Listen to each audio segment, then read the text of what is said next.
1 തീയതി മുതൽ ATM-ൽ നിന്നും പണം പിൻവലിക്കുന്നതിന് ഇനി കൂടുതൽ തുക നൽകേണ്ടി വരും.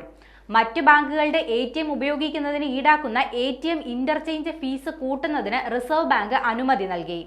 സാമ്പത്തിക ഇടപാടുകൾക്ക് 2 രൂപയുടെയും സാമ്പത്തികേതര ഇടപാടുകൾക്ക് 1 രൂപയുടെയും വർധനവാണ് ഉണ്ടാവുക. മെയ് 1 തീയതി മുതൽ ഫീസ് വർധന നടപ്പിലാക്കുമെന്നാണ് അധികൃതർ വ്യക്തമാക്കുന്നത്. നിലവിൽ ATM വഴിയുള്ള പണമിടപാടുകൾക്ക് 17 രൂപയാണ് ഇന്റർചേഞ്ച് ഫീസായി ഈടാക്കുന്നത്. ഫീസ് കൂട്ടാൻ തീരുമാനമെടുത്തതോടെ ഇത് 19 രൂപയായി വർദ്ധിക്കും. സാമ്പത്തികേതര ഇടപാടുകൾക്കുള്ള ഫീസ് 6 രൂപയിൽ നിന്ന് 7 രൂപയായും ഉയരും. നിലവിൽ മെട്രോ നഗരങ്ങളിൽ മറ്റ് ബാങ്കുകളുടെ ATM 5 തവണയും മറ്റ് സ്ഥലങ്ങളിൽ 3 തവണയുമാണ് സൗജന്യമായി ഉപയോഗിക്കാൻ സാധിക്കുക. ഇതിനുശേഷമുള്ള ഉപയോഗങ്ങൾക്കാണ് ഫീസ് ഈടാക്കുന്നത്. വർധന വരുത്താൻ നാഷണൽ പേയ്മെന്റ് കോർപ്പറേഷൻ ബാങ്കുകൾക്ക് അനുമതി നൽകിയിട്ടുണ്ടെങ്കിലും നടപ്പാക്കുന്നത് സംബന്ധിച്ച് ബാങ്കുകൾ ഇതുവരെ അന്തിമ തീരുമാനമെടുത്തിട്ടില്ല.